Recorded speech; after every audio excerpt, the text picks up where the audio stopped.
আজকে দুপুরে আমরা কি দিয়ে লাঞ্চ করলাম সেটাই তোমাদের সাথে শেয়ার করব। তো আজকে ঘুম থেকে উঠে দেখি যে আম্মু অলরেডি আজকে রান্না করে ফেলেছিল। তো এখানে দুই রকমের মাছ ছিল, মুরগি ছিল, তারপরে করলা দিয়ে আরেকটা মাছ ছিল, তারপর এখানে একটা ভাজি ছিল। ম্যাক্সিমাম সময় আম্মুর 2টার মধ্যেই রান্না হয়ে যায়, তো আমরা 3টার মধ্যে লাঞ্চ করে ফেলি। তো এদিন হচ্ছে 2টার দিকে রান্না হওয়ার পরে হুট করে বাইরে বৃষ্টি ছেড়ে দিল। তো এখানে ওয়েদার দেখে আম্মু বলছিল যে খিচুড়ি রান্না করবে, তো ততক্ষণে 3টা বেজে গিয়েছে। তো এখানে আম্মু 3টার পরে খিচুড়ি বসিয়েছে। আমরা তো ভাবছিলাম যে আমরা কখন হবে আর কখন খাবো।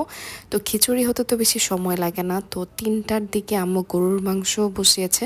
গরুর মাংসতে তো অনেক সময় লাগে। ওই দিনের লাঞ্চ করতে করতে আমাদের প্রায় 5টা বেজে গিয়েছিল। তো কয়েকদিন আগে আমার একটা ভিডিওর কমেন্টে একজন কমেন্ট করেছিল যে রান্না যদি দেখাতে হয় তাহলে আমরা কেন পাতিল পাল্টাই না। ভাই দেখতেই তো পারলেন, আমরা এক দুপুরেই 2বার রান্না করে খাই, আমাদের পাতিল কিভাবে নতুন থাকবে। তো এই কমেন্টটা করেছিল আমার একটা রিলেটিভ। আমরা ভাই রান্না করে খাই, আমরা পাতিল সাজিয়ে রাখি না, আর আমরা ছোট ছোট পাতিলে রান্না করে 2 দিনও খাই না। আমার ভিডিও খুবই অল্প কয়েকজন দেখে, বাট যারাই দেখে কমেন্টে আমার আম্মুর রান্না করাই খাবার বেশি পছন্দ করে। আমার আম্মুর প্রত্যেকটা রান্নার রেসিপি চেয়ে কমেন্ট করে। তো আমার ভিডিও যদি কেউ দেখে থাকে তাহলে আমার মনে হয় আমার আম্মুর রান্না করার জন্যই দেখে। তো এরকম 2-1জন আমার ভিডিও না দেখলে আমার কিছুই হবে না। যাই হোক, ওই দিন রান্না শেষ করে খেতে খেতে আমাদের প্রায় 5টা বেজে গিয়েছিল। সবাই মিলে মজা মজা করে লাঞ্চ করলাম। So that was it for today.